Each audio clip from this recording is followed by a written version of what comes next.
Grunnskólar í Reykjanesbæ hafa verið sigursælir í skólahreysti síðustu ár. Undankeppnin var haldin í vikunni en lið skólanna hafa unnið hörðum höndum við að búa sig undir keppnina. Við hittum liðin og spurðum þau út í undirbúning þeirra.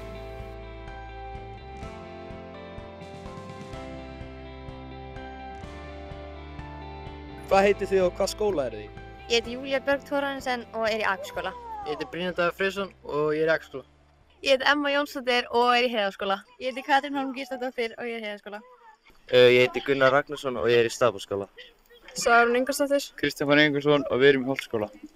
Hvað eru þið búin að vera að gera til að undirbúa ykkur fyrir keppnina? Við erum búin að vera rosalega duglega að taka aukaæfingar eins og í næstinu. Þá ferum við alltaf að tökum æfingar og erum mjög duglega að fara út að hlaupa. Stundum tökum við líka bara heim með okkur, bara sípmanda og sípa og alltaf. Við erum búin að vera á fullu bara að æfa okkur. Bara tökum fullt af aukaæfingum og já. Ég er búinn að vera að gera dýfur og uppbyggingar annað hvern dag í svona 2 mánuði. Við erum búin að æfa okkur vikulega og við erum líka búin að fá fyrirverandi skólahreysti-keppendur um að koma og hjálpa okkur með tækni og hreyfingar. Já. Hvað einkennir ykkar lið? Það sem kannski einkennir okkar lið mest er að við erum rosalega jákvæð og við viljum alltaf gera það besta sem við getum. Við erum bara glöð að vera þarna og skiptir ekki máli hvað sæti við erum í. Við erum bara sjúklega skemmtilegt og flippað lið, sko. Já. Við erum mjög jákvæð og dugleg og við hlökkum mjög mikið til að keppa í hönd Stafholtsskóla. Góður félagsskapur og líka mikill keppnisskapur sem hjálpar mjög mikið. Við þekkjumst líka þetta þannig að við erum ekkert feimin og við getum alveg talað saman. COVID hefur haft mikil áhrif á líf okkar og því spurðu við krakkana hvort þetta hefði einhver áhrif á undirbúning þeirra. Hvernig er COVID búið að hafa áhrif á undirbúningin?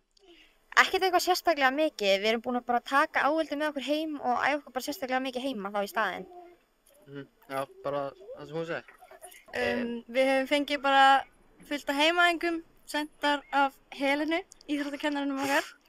Og já, Tökum bara fullt af æfingum heima. Eiginlega engin áhrif. Ekkert mikil en þú veist, við erum búin að gera bara svona æfingar heima, styrktaræfingar, armbaugur, hnébaugur og hlaupa og eitthvað. já, við förum líka skólaversta fullum við getum. Hver er ykkar stærsti keppinautur og af hverju? Góð spurning. Njarðvíkurskóli. Því enginn vill Njarðvíkurskóli vinni. Já, alveg sammála því. Akurskóli. Við erum vinkonur þar sem við viljum ekki tapa á móti. Já. Akurskóli út af því að ég var þar í 1. til 8. bekk. Ég vil segja Heiðarskóli út að það er bara svona nágrannslagur. Já, við líka tefum á móti með fyrra með 1 stig þannig að við viljum helst vinna í núna.